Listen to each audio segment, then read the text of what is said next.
Jillian Emerson, my colleague at Green Mountain Conservation Group, earned her BS in microbiology and molecular biology with a minor in chemistry from Quinnipiac University in 2008. After her degree completion, she spent 10 years working in academic research in the Department of Molecular and Systems Biology at the Geisel School of Medicine at Dartmouth College. Most of her work has focused in the area of circadian rhythms using a model fungal organism, Neurospora crassa. In 2018, she earned her ASCP certification in molecular biology, and she's currently the water quality coordinator for Green Mountain Conservation Group in Effingham, New Hampshire. And most importantly, she loves dogs. So thank you so much. And Jill, you can take it away. Thanks, Tara. That was a really good attempt at Neurospora crassa.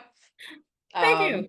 It's a very hard organism to say, and there's not many people in the world who study it. So that might be the only time you say that organism. Probably. All right, so let me see if I can get my screen shared. Um, and all right. So hopefully everybody can see that. And as Tara mentioned, my name is Jill Emerson. And for those of you who heard the word Geisel and went, I think I know who that is, but I don't, that's Dr. Seuss. So I literally spent 10 years working at what we jokingly refer to as the Dr. Seuss School of Medicine, which I'm pretty sure the folks at Geisel did not like that we called it that. But that is what anybody who worked there did refer to it as. So as Tara mentioned, I am the water quality coordinator right now at Green Mountain Conservation Group. And I mean, Tara did a really good job of talking about me, but I do have a really quick slide about who I am, mostly just to show you goofy pictures during my various careers that I had. And I did spend 10 years doing molecular biology research in the genetics department that then got renamed before moving over to Green Mountain in 2018. And I'm really excited to talk to you guys tonight about our environmental DNA project. But before I get into that, just for those of you who are unfamiliar with Green Mountain Conservation Group, we are a watershed organization in Effingham, and we care deeply about the protection of natural resources with an emphasis on water. We are over the largest stratified drift aquifer in the state, and we do take its protection very seriously. So we have a lot of programs that are geared towards drinking water, but we clearly also monitor surface waters as well. And we have a very large community science program called Rivers that we do with our partners at the Saco River Corridor Commission in Maine, because our watershed is part of the greater Saco River watershed. So you all live in a watershed? Chicora Lake is part of the ASCP watershed, and here is a quick infographic on just the ASCP watershed to give you a little bit of place. And like I said, that this is part of the greater Saco River watershed. The ASCP is about half of that watershed. The Saco part, bigger part of it is in Maine, and it all flows out into the Saco and Biddeford area. So our organization believes in four pillars in order to protect our natural resources. So research, education, advocacy, and land trust, or the REAL principle. Clearly, I'm part of the research aspect of the organization, but I do also help out in the education area as well. And we do a lot of different projects at Green Mountain. So I am talking tonight about the eDNA, but as Amanda mentioned, we are also heavily involved in lake monitoring. We monitor 9 lakes over the summer, some of them monthly and some of them biweekly. So we are doing the Ossipee Lake system, so all of the bays off of that. We are helping to take care of White Pond and Ossipee, and Round and Loon Lake in the town of Freedom. And so here you can see a bunch of young folk out doing things. We are also an AmeriCorps program. So we have up to 4 AmeriCorps members who join us every year to learn about research and education and land trust initiatives, with the idea that they will learn some skills and then take it off to their next job and maybe bring a little bit of the Green Mountain way with them.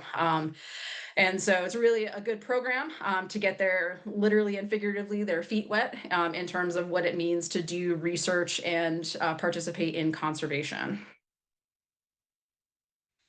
So environmental DNA, it's not necessarily a new idea as much as it's really been gaining traction in the last, 5 to 10 years or so. But basically, environmental DNA is just DNA you harvest from the environment. And so many of us who enjoy the outdoors clearly follow the um, leave no trace mentality, right? We take only pictures, we leave only footprints, and that's that.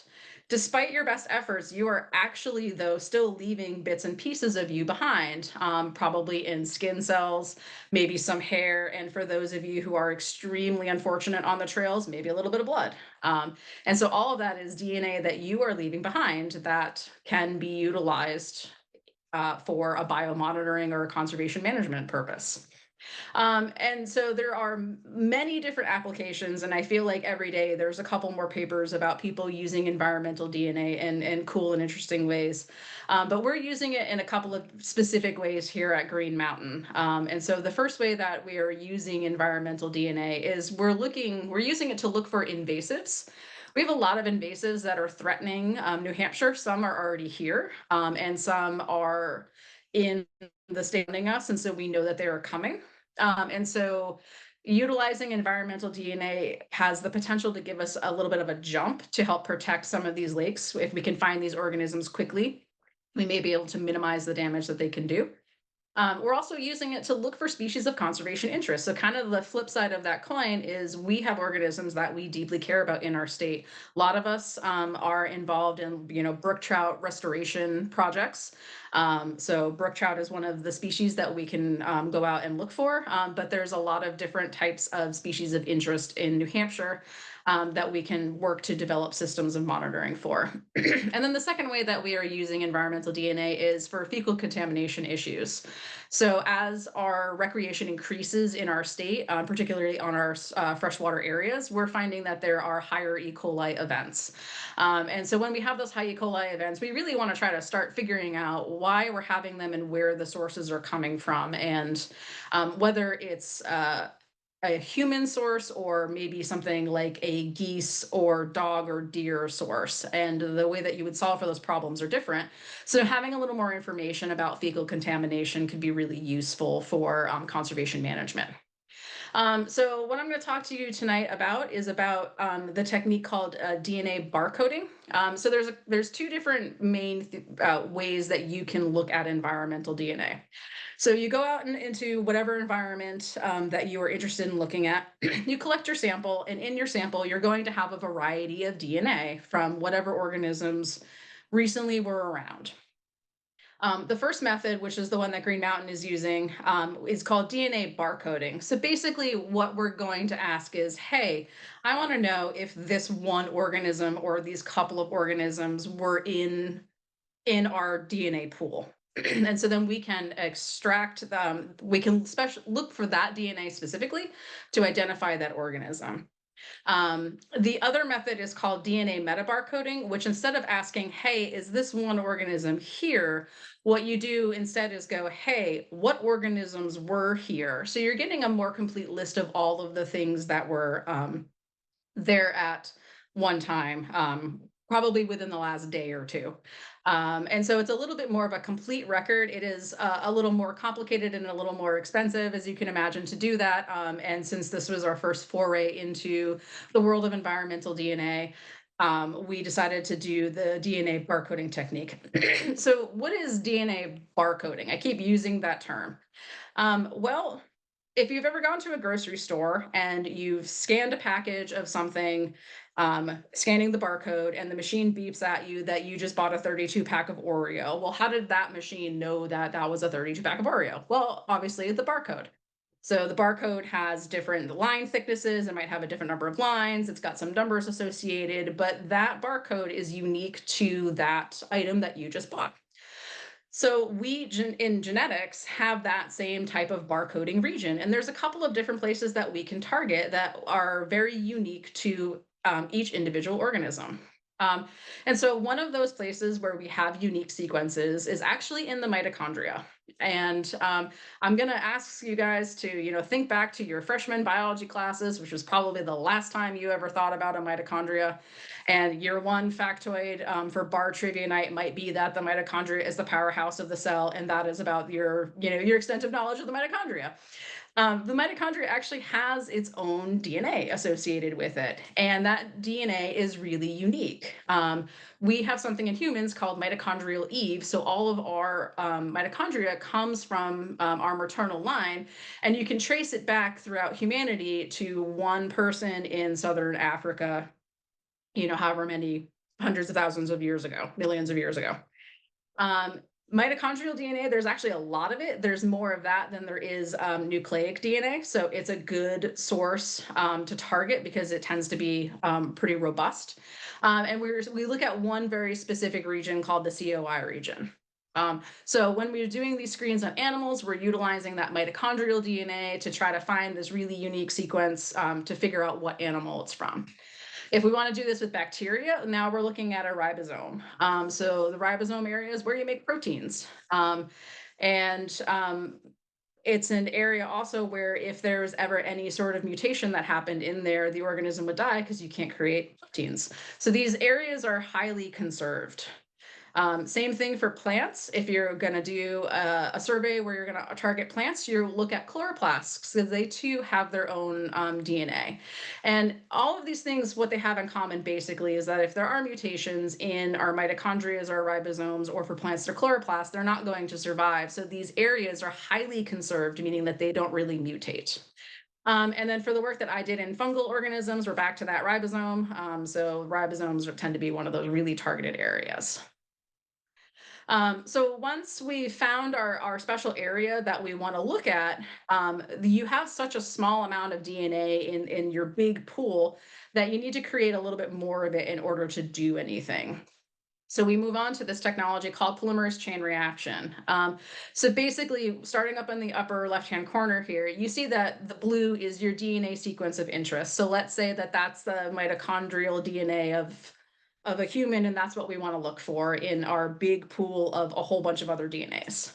Well, we can create these like special DNA sequences that literally will do a search and find. They're going to look for that special DNA sequence, that human DNA, and they're going to bind to it, and then you're going to make more of it. And so every time you go through a cycle of this process, you double the amount of DNA that you have. So if you had one strand to start with, by the end of the first go around, you've got two, then four, then eight, then so on, until you've made thousands or millions of copies.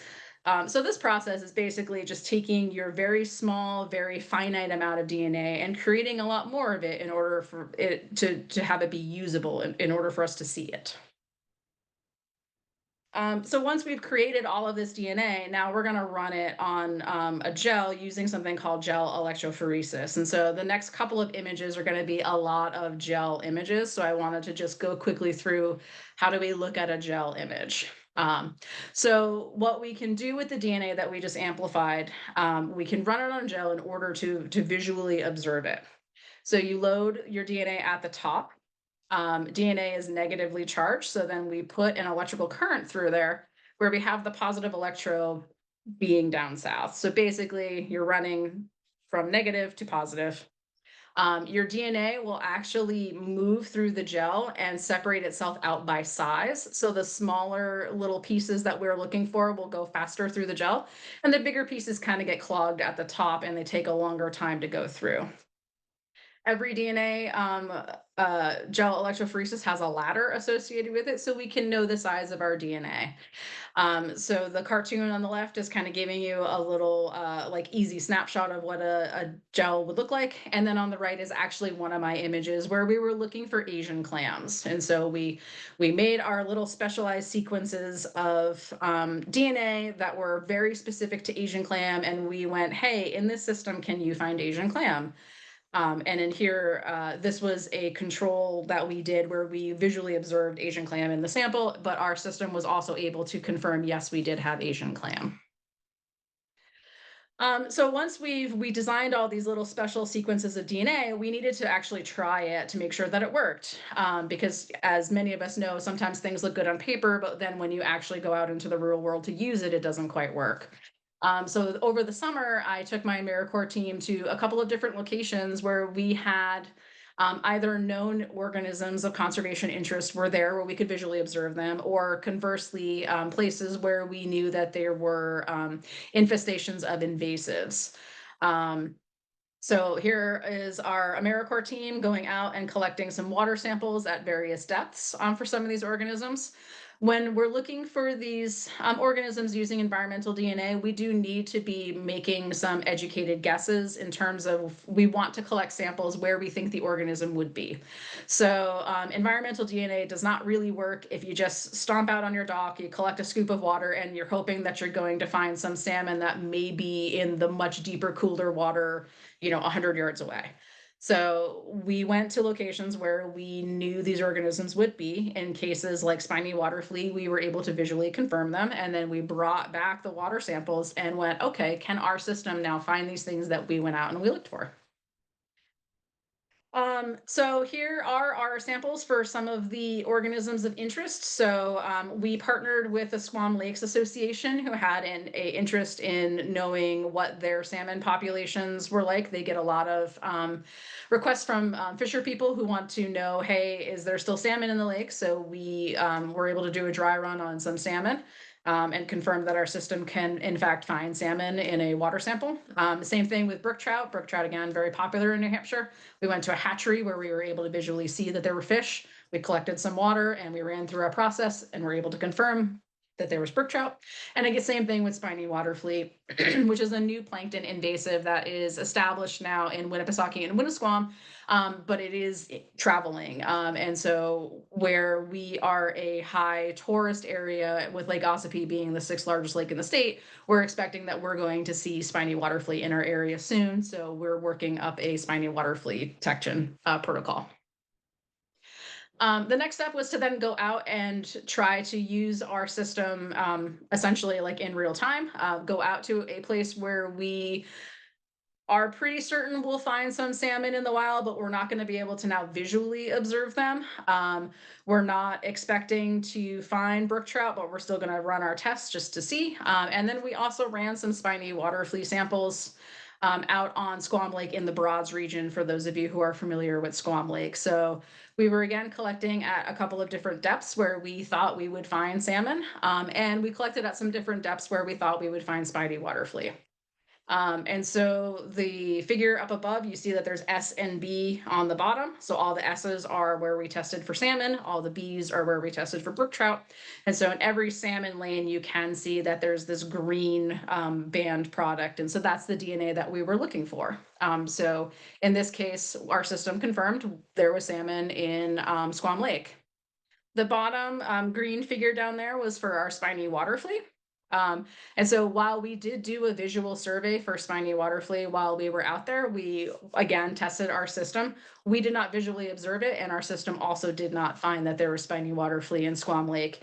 And as of right now, there has still been no reports of a spiny water flea infestation. So we felt pretty confident that our system was correct and that there was no spiny water flea here. And the goal of this is to try to launch it wider the next summer. We spent a lot of time learning what not to do this past summer. As anybody who's ever run a research project will tell you, that's kind of par for the course. And so we're hoping that we can go to more places and do some more trial runs where we're a little more in the unknown territory. So I'm very excited to be working on that this summer with our AmeriCorps crew. So secondly, the other way that we're using environmental DNA that I want to mention really quickly is in that fecal tracking that I mentioned earlier. A couple of years ago, Green Mountain started its own E. coli monitoring program, and I naively thought at the time that people would care about having high E. coli results. Come to find out when we were telling different lake communities that like, hey, there's a lot of E. coli here, they didn't seem to care as much as I thought that they would. So we sort of brainstormed about how could we get people to care a little bit more about E. coli, because E. coli can have very negative health effects on people, and we're trying to protect public health here. And so one of the things that we realized that if we told people when they have a high E. coli event, if we could say, hey, you're swimming in human poop, weirdly, people care about that way more than if you just say, hey, you're swimming in a high E. coli place. So using the same sort of principles of how can we find if this high E. coli came from humans, we can look for human gut bacteria that we're not necessarily finding out in the wild on its own unless it's coming from a fecal source. So we targeted a couple of different organisms in that case. So a lot of these are just various gut bacterias, but we also targeted a double-stranded DNA virus called the John Cunningham virus, which 94% of the human population has been affected with. Typically by the age of 4, it was some kitty crud you probably had that, got sort of hand waved away. But we shed that virus now for the rest of our lives. So we're basically using the same thing. We're tapping into very specific organisms that have co-evolved into humans and seeing if we can find it in our water samples. So there's a picture of Grace on the right there, processing some of our E. coli samples with her cone of sterility, which is the flame that we use, which is a lot of fun for the Americorps members to essentially play with fire for a few minutes. These gels are very confusing, but I did think that this is a good example of how our protocols can evolve over time to be more efficient and a lot cleaner. So this was, again, using a known sample of human sewage. And can we find all those different gut bacterias and those viruses? And the answer was yes, we could, but our systems needed a little bit of cleanup work. So here you can see we can find all of those different human bacterioids and JCVs, the John Cunningham virus. But it's messy. There's a lot of bands. It's not one nice clean one. And then over time, we're able to evolve those PCR reactions to get us one clean band in our system. So basically, we were able to see, yes, we can find these gut bacteria in a known sewage sample. Now let's see if we can go out in a high E. coli setting and can we still find these organisms or not.